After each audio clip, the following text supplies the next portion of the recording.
So the weather's being difficult today. You know, can't get out on the range, so we're going to come inside and do a little product review. This is going to be a look at the Lyman Gen6 compact touchscreen powder system. So people have been bugging me forever to get one of these, or to get a powder dispenser of some sort. And I took a really serious look at these things at the beginning of this year, about 6 months ago, after the RCBS Chargemaster Lite came out. And at that time, as I looked and compared, I decided to go with the Lyman Gen6. And since that time, I've just kind of been, waiting.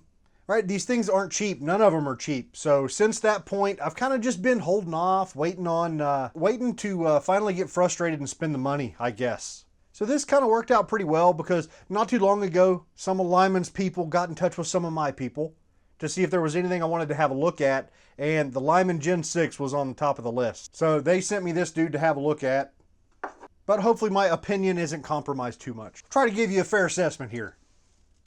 It is a very small unit, which is definitely one of the big pluses here. I tell you what, the best way, if you take an Alliant powder bottle and a Hodgson powder bottle, that's pretty close. Like, we got a little bit of space left here in the front, but it's a pretty good approximation of the footprint. So it's a pretty small unit, which I like a lot. It should tuck away nicely on the bench and be out of the way. So that was a big factor, whenever I chose this guy. I'll tell you what, let's have a quick look at the market. So there seem to be 5 units out there, mainly, that I know of. And here they are, from most expensive on the left to least expensive on the right. I checked prices at, some of the major retailers: Midway, Brownells, Amazon, Natchez, and Mid-South Shooter Supply. And I came up with an average price and then also the best price. And I was surprised. 4 out of the 5, the best price was at Natchez. Now, the ones on the end, the RCBS Chargemaster Combo, they call it. That's the original. It's been around forever. And all the way on the other end, the Hornady Lock and Load unit has been out there and available for quite some time. So those two on the ends kind of represent the previous generation, maybe. So I don't know if RCBS is going to fully drop the original Chargemaster soon or not, but the Chargemaster Lite has really taken its place. The only thing the Lite can't do that I know of is store load. The original Chargemaster and also the Lyman Gen5 are capable of storing information. If you shoot those same loads over and over, and you're looking for a unit where you can program it in to have, I guess, like quick access to stored memory, then the Lyman Gen5 and the RCBS Chargemaster are your best options. I had no desire for that options. I'm always shooting something different, so there's nothing I need my scale to remember for me. And, the point I was trying to make a minute ago, the two on the end, the Hornady Lock and Load and the RCBS Chargemaster, they both have a lot of issues with overthrowing extruded powders, like stick powders. Have always given them a lot of trouble, and there's a lot of modifications out there that people have come up with over the years of, using a straw inside of the trickling tube and things like that to try to get the flow smoother. And that seems to be the biggest difference between previous generation and the current generation, is the current ones, they went to some different designs with the trickling tube, and those sorts of modifications are not required anymore to avoid overcharging. We'll get into that a whole lot more here in just a little bit. The Lyman Gen5 is just too big for my needs. It was just takes up too much bench space for my situation, so it was out. So it really came down to 2, the RCBS Chargemaster Lite and the Lyman Gen6. The number one thing is cost. The Lyman is less expensive, $25 or $30. But what really led me toward the Lyman is the way that it is broken down and cleaned. And I tell you what, at this point, let's go a little bit up close here and see if we can have a look at the way this guy is torn apart. So let's shut this guy off really quick. Now, the hopper portion up here comes off very easy. There's a push button and then it tilts. So that is your unit. You got the cap that just comes off. This is a nice tight press fit. It does come apart, but it's a nice tight fit. That was one thing I liked about this guy, is this all kind of came off in a unit. It snapped in place, so I wasn't going to accidentally knock it off or end up spilling powder everywhere. I think most of the other units just kind of sit down in, and I worried about that a little bit, ending up spilling powder everywhere. So once the hopper is off, on the side, there is a little chute that you use to empty the unit, and we're going to get that. This is definitely, I would put this in the category of most likely thing to break before the end of this video. So far it's done okay, but it does just seem, it has a cheap feel. Inside of the unit, actually I guess I could have shown you with this part still in it. So that's where the powder goes down into. You've got your little tube that spins, and that's where your powder goes in. So once that's off, then you've got this. They give you a little hook tool that is used to remove the trickling stem rod thingy. If you twist it around, there's a hole. You put this guy into the hole to hold that in place, and then you just twist it. Once it's twisted enough so that the the threads are loose, you can just pull this guy straight out. And now the really cool thing, you push this in, it comes loose, and that is the entire assembly torn apart. And let's see, they give you a little brush so you can brush out all of the problems. And we'll get to a powder change here in a minute, but I just wanted to tear this apart really quick to show you just how easy it is to get to and easy it is to thoroughly clean. Because I'm a very paranoid person. The little powder dust that accumulates and stuff and gets into nooks and crannies, I wanted the ability to just tear the thing completely apart, visually inspect every single little nook and cranny that could get powder in it, just so I felt totally good before doing a powder switch. So that's kind of what sold me on this unit. Now, I realize a lot of people are going to look at this and say, man, that is complicated. And it does take a couple times of tearing it apart and putting it together before you get the hang of it. But once you get the hang of it, it's really not bad at all. And it beats the alternative of having a unit that you really can't feel confident about your cleaning job with. Where'd the lid go? I dropped it, didn't I? So let's see, I showed you the little brush, and it's got a little spot for the brush. I showed you the little hook thingy for unscrewing that dude. It comes with a 50-gram calibration weight, and the holder for that calibration weight does not fit well at all. So like if you push it down in too far, then you can't get it out. And if you just kind of set it in there a little bit, it doesn't go in very well. So that's a little bit of a frustration. The only other things it comes with are electrical adapters for your different, yeah, that one looks familiar. That guy. And whoop, yep, I don't know where that's from, but there's that dude. And then there's this big monstrosity. Like, holy crap, people. What sort of electricity are you guys using? Whew. Those could handle some current. But yeah, so those come with it, and then a standard 2-prong North America job as well. One thing I kind of hate is the power cord over here. And I think all of them are that way. I know the Hornady's that way. I'm pretty sure the RCBS is that way. I wish it was straight out the back just to narrow up that profile a little bit. It's a little bit annoying here on the side. It does come with a nice pan, a very nice pan as a matter of fact. Ambidextrous. That never even dawned on me. You left-handed guys must have a real pain in the butt trying to use a pan like that. Yeah, so this guy is ambidextrous. Now this guy is dead simple to operate. Let's go ahead and hit the on-off button, and it gives you a 3-minute count. So this is a 3-minute warm-up. I've had this guy on all afternoon, so if you want to bypass this, you can hit the cancel button, and it'll just go ahead and bypass it. Otherwise, it just waits 3 minutes and then takes you here. The calibration is very simple. You're supposed to do it without the pan on, so let's take the pan off. Let's zero the scale. Let's press and hold the cal button, and it'll say cal 50. We put our 50-gram weight on there and click cal again.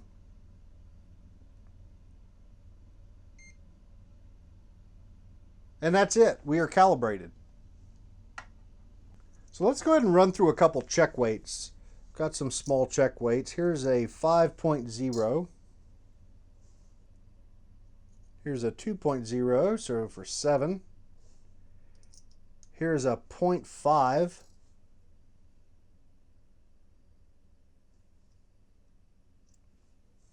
Here's a 10.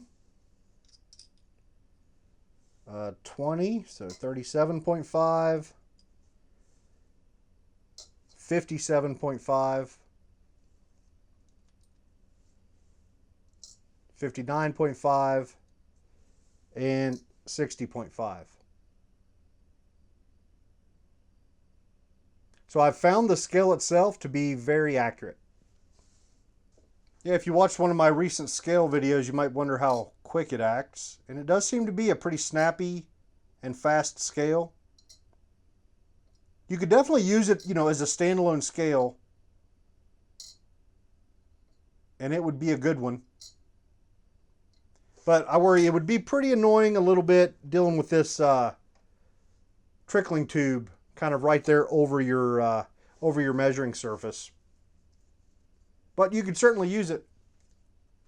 All right, let's dump some powder in first. Let's start with Hodgson Varget. Pour a little bit of that in. I found the hopper holds about a pound of powder. Different powders are fluffier than others, but in general, I can generally get a pound in there. Now, one thing I forgot to mention is this little black thing on the tip of the trickling stem. This is a restrictor. So it simply threads in and restricts the outflow of powder. So it makes it throw a little bit slower. But this was their solution to the overthrowing problem that I had mentioned before that the original RCBS Chargemaster had and the Hornady has. And I think there was a previous generation of Lyman I'm not familiar with that had the problem. So this is the answer to that. So I'll tell you what, let's start out without the restrictor in. Let's throw our pan on here. And let's throw, okay, first we need to 0. So at this point, we're ready to go. Let's throw 25 grains. So all you have to do is type 25, and you can see 25.0. And at this point, you're ready. You just hit enter.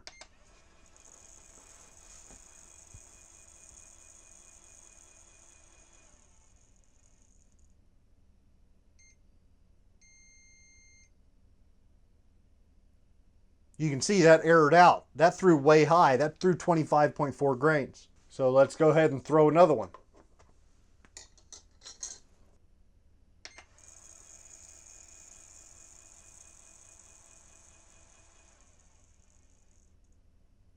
All right, now this guy looks like it's light. Yep, 24.9. Let's do another.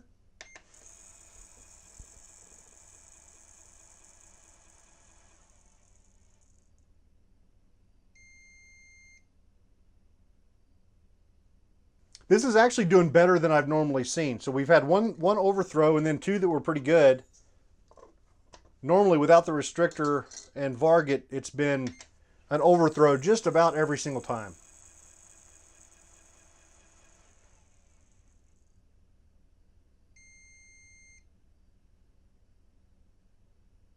Now I was going to bring out a second scale and have it here and we could verify it, but it's perfect. Just trust me. I've weighed 1 billion charges on this guy at this point, and whatever this scale says, your other scale is going to say. It's been a very reliable scale. Occasionally, very occasionally, you'll have one to where, let's say this reads 25.0. I usually like to, give it a little tip. Just have it to reread isn't a bad idea. And occasionally it'll, go to like 24.9 or something. But for the most part, once it beeps and shows you a number, that's the real number. Now this unit is faster than I expected. Like this guy really seems fast.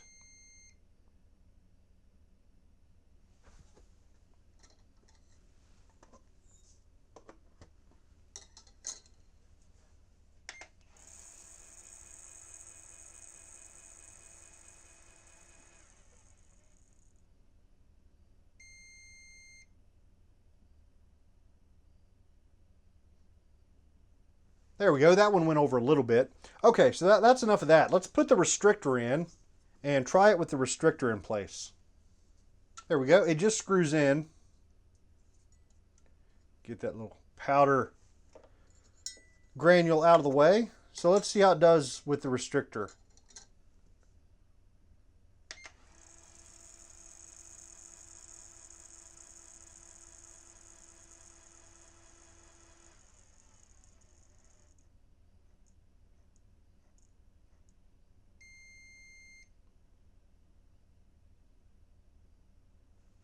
Now, once you put the restrictor in, with a powder like Varget, you are almost always going to throw a tenth under. I was very much aware of this beforehand. Almost every review you watch, you'll see that people say this scale likes to throw light, which is good. I'll take light over heavy any day.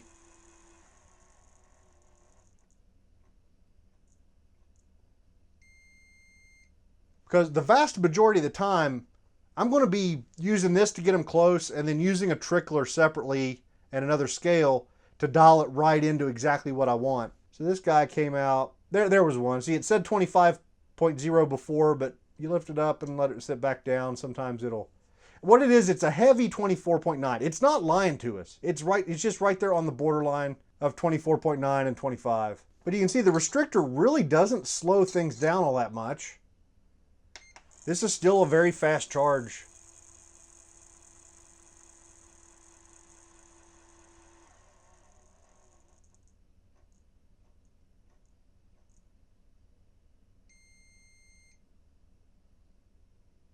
Okay, so it says 25. Give it a little tilt.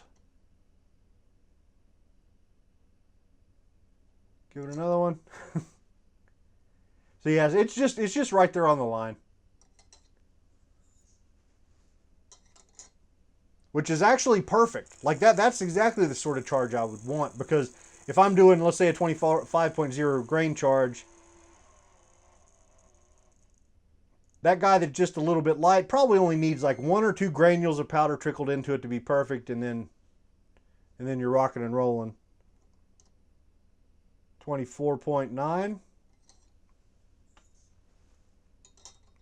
Now this phenomenon of these guys throwing a tenth light is so predictable that I saw a lot of people say that, you know, if they wanted to throw 25.0, they would just set the unit to 25.1 and then just throw out the ones that actually threw 25.1. The vast majority will actually be 25.0. That one's good. Kind of. Yeah, it's good. Let's bump it up to like a 30-06 charge or something, 45 grains.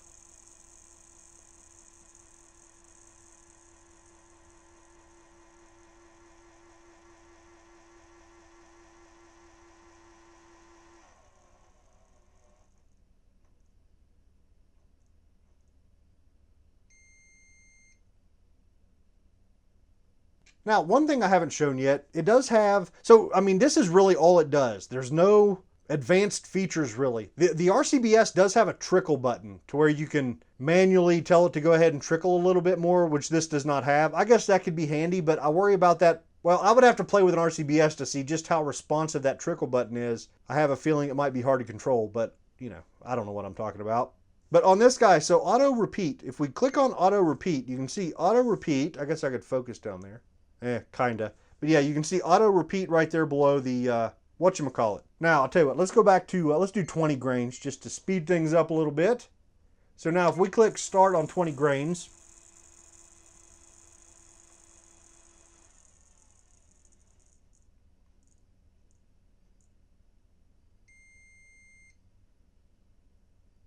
see it says auto 01. It does, you know, it shows a count of how many charges you've thrown.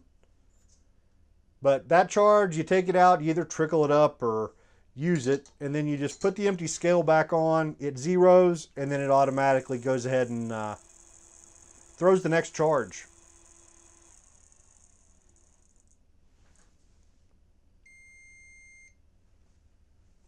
I realize this is probably the superior way to do things, but I've found that I prefer to leave it on manual.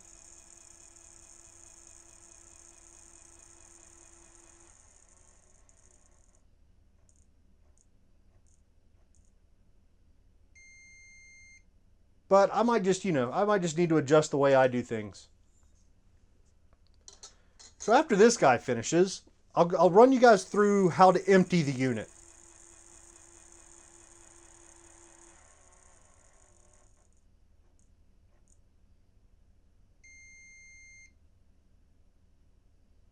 Yep, another light one. Like I said, this is what I expected. I had seen this on lots of reviews saying that it threw light. So I was ready for it, and it doesn't upset me at all. So you're not going to hear me complaining a whole lot about that. I knew what I was getting into. Okay, to empty the unit, we've got it backed up here to the side of the bench. We're going to pop this guy open, and then we've got our little door there. Guess I could bring it around, get you a better view. There you go. So bottle under, cap off the bottle first. Right under there, we lift the little door.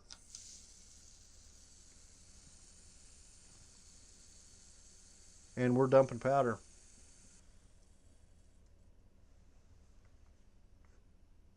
All right, now once it mostly empties, then you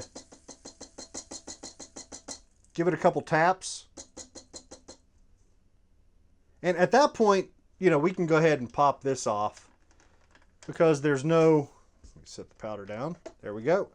There's no powder inside of that dude. Now, you want to be sure to close this stupid door before you go any further. I don't know what it was. My crazy brain kept getting sideways. I have left this open twice and closed that and ended up with freaking powder everywhere. I gotta be honest with you here. At the beginning, playing around with this guy, it has been like somebody handed a toddler confetti around here. I've been getting powder all over the place. But I'm finally getting to the point where I'm a little bit better with it. All right, here's a look down inside of the unit, if I can see around the camera. And you just take your little brush and go ahead and brush the remaining powder down into that area. And then at this point, we are ready. Whoop, yep. For one thing, I should have turned the scale off before we even started emptying it, just for the heck of it. Off. Okay, let me hit cancel first.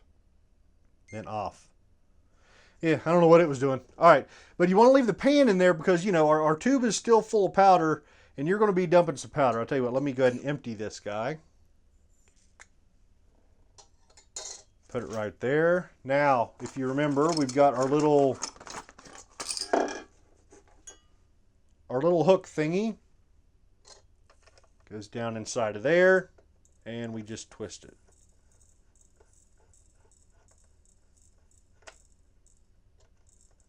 All right, once it's free, you just make sure the little hole is up, right? Like that's where the powder goes in. You want it upward so you're not spilling powder. And then we just pull this guy straight out and dump the remaining powder in the pan. Now, if we go ahead and pop this guy out, we do have some powder left down in there. Yep, there it is. So let's go ahead and put it in the, and we're good. So let me go ahead and pop this guy open. We'll look around, make sure we didn't leave any powder stuff laying around. So there's something I want to show you that I think is very important. They send you a set of these as spares. I think they call them dust protectors or dust covers or something. What it is, it's that guy right there and that guy right there. And you know, our stem is a tight fit with these little white plastic kind of gaskets. And it's a reasonably tight fit through those guys. So I think over time, what happens is, actually I could show you with one of these dudes. Yeah, there we are. This little plastic part here. Yeah, whatever. You get it. There's that white plastic is what has the fitted, is what fits tightly around the outside of this and keeps powder from leaving this chamber and ending up that way and ending up this way. And to replace those, you just slide this guy back out. And then the instructions just show you, yeah, popping them out like that. I've had them out and in a couple times. The first time through, they were very, very tight. And what I ended up doing was taking this guy. I'm not sure what the hook side is for. Maybe that's what this is somehow for. But they do have a little, yeah, there we go. They have a little lip that you can kind of get a hold of and use for pulling. Like this, like that lip is right there. So if you just kind of put it under there and pry a little bit. That's how I had to do it the first time. because I didn't want to get anything in here and screw up the, the nice plastic tight fit. So I don't know how often those are going to wear out. All right, it's me from the future. The length of this video is getting completely out of hand. What are we? We're already at 25 minutes. I've got like another half hour of footage. We switch over to H335 and we measure a bunch of charges with it. We cover nothing new. We're just going to end it right here. One thing I'll warn you, and the reason why I specifically showed H335 in the part you're not going to see, was it splashes all over the place. Maybe I'll cut a little footage of that in right here.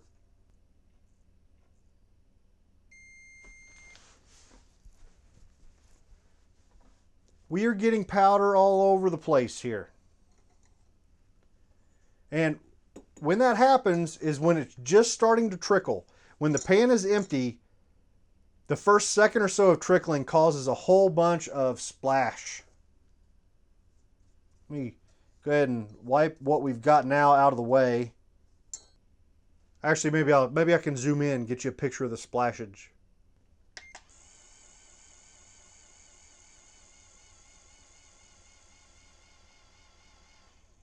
These fine powders, I tried H335 and on my own, off camera, I tried Accurate 4100, which is one of those like perfectly spherical powders that are like sand.